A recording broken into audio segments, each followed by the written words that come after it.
Mapalad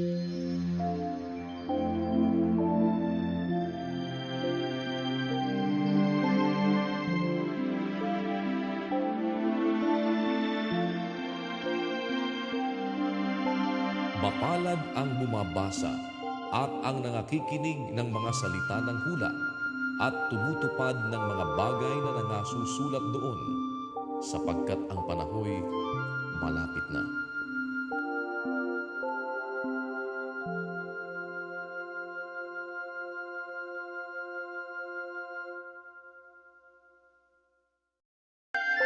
Gawa, Kapitulo 18. Pagkatapos ng mga bagay na ito'y umalis siya sa Atenas at napasa Corinto. At nasumpungan niya ang isang Hudyo na nagngangalang Aquila, isang lalaking tubo sa Ponto, na hindi pa nalalaong nanggagaling sa Italia, kasama ni Priscilla na kanyang asawa, sapagkat ipinag-utos ni Claudio na ang lahat ng mga Hudyo ay magsialis sa Roma, at siya'y lumapit sa kanila.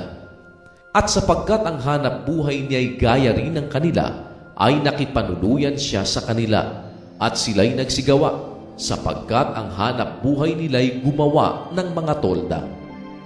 At siya'y nangangatwiran tuwing Sabat sa sinagoga, at hinihikayat ang mga Hudyo at ang mga Griego. Datapwat ng si Silas at si Timoteo ay magsidusong mula sa Macedonia. Si Pablo ay napilitan sa pamamagitan ng salita na sinasaksihan sa mga Hudyo na si Jesus ang siyang Kristo. At nang sila'y magsitutol at magsipamusong, ay ipinagpag niya ang kanyang kasuutan at sa kanila'y sinabi, "Ang inyong dugo'y sumainyong sariling mga ulo. Ako'y malinis. Buhat ngayoy paparoon ako sa mga hentil." At siya'y umalis doon at pumasok sa bahay ng isang lalaking nagngangalang Tito Justo, na isang sumasamba sa Diyos, na ang bahay niya'y karugtong ng sinagoga. At si Crispo, ang pinuno sa sinagoga, ay nanampalataya sa Panginoon, pati ng buong sangbahayan niya, at marami sa mga taga-Korinto na sa pakikinig ay nagsisampalataya, at pawang nangabautismuhan. At sinabi ng Panginoon kay Pablo ng gabi sa pangitain, "Huwag kang matakot, kundi magsalita ka, at huwag kang tumahimik, sapagkat ako'y sumasa iyo, at sino may hindi ka madadaluhong upang saktan ka, sapagkat makapal ang mga tao ko sa bayang ito." At siya'y tumahan doong 1 taon at 6 na buwan na itinuturo sa kanila ang salita ng Diyos. Datapwat ng si Galion ay prokonsul ng Akaya, ang mga Hudyo ay nangagkaisang nangagsitindig laban kay Pablo, at siya'y dinala sa harapan ng hukuman, na nagsasabi, "Hinihikayat ng taong ito ang mga tao upang magsisamba sa Diyos laban sa kautusan." Datapwat ng bubukhin na ni Pablo ang kanyang bibig, ay sinabi ni Galion sa mga Hudyo, "Kung ito'y tunay na masamang gawa o mabigat na kasalanan, o mga Hudyo, may matuwid na tiisin ko kayo. Datapwat kung mga pagtatalo tungkol sa mga salita at mga pangalan at sa inyong sariling kautusan, kayo sa inyong sarili na ang bahala noon. Ayaw kong maging hukom sa mga bagay na ito." At sila'y pinalayas niya sa hukuman. At hinawakan nilang lahat si Sostenes, na pinuno sa sinagoga, at siya'y hinampas sa harapan ng hukuman, at hindi man lamang pinansin ni Galion ang mga bagay na ito.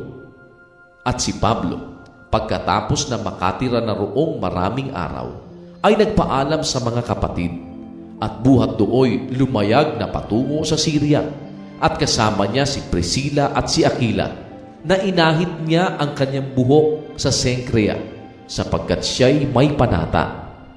At sila'y nagsidating sa Efeso, at sila'y iniwan niya doon. Datapwat pumasok siya sa sinagoga at nangatwiran sa mga Hudyo. At nang siya'y pamanhi kanila na tumigil pa roon ng ilang panahon, ay hindi siya pumayag.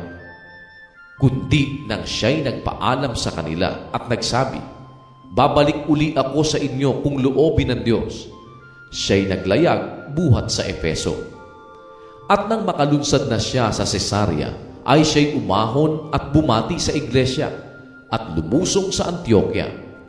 At nang makagugol na siya roon ng ilang panahon, ay umalis siya at tinahak ang lupain ng Galacia at Phrygia na sunod-sunod na pinagtitibay ang lahat ng mga alagad.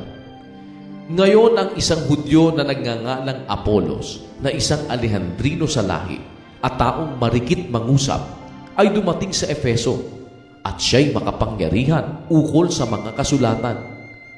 Ang taong ito'y tinuguan sa daan ng Panginoon at palibhasa'y may maningas na espiritu ay kanyang sinalita at itinurong maingat ang mga bagay na tungkol kay Jesus, na ang naalaman lamang ay ang bautismo ni Juan. At siya'y nagpasimulang magsalita ng buong tapang sa sinagoga. Datapwat nang siya'y marinig ni Priscilla at ni Aquila, ay kanilang isinama siya at isinaysay sa kanya ang daan ng Panginoon ng lalong maingat. At nang ibig niyang lumipat sa Akaya, ay pinalakas ng mga kapatid ang kanyang loob at sila'y nagsisulat sa mga alagad na siya'y tanggapin. At nang siya'y dumating doon, ay lubos na tumulong siya sa mga nagsisampalataya sa pamamagitan ng biyaya. Sapagkat may kapangyarihang dinaig niya ang mga Hudyo at hayag na ipinakilala sa pamamagitan ng mga kasulatan na si Jesus ay ang Kristo.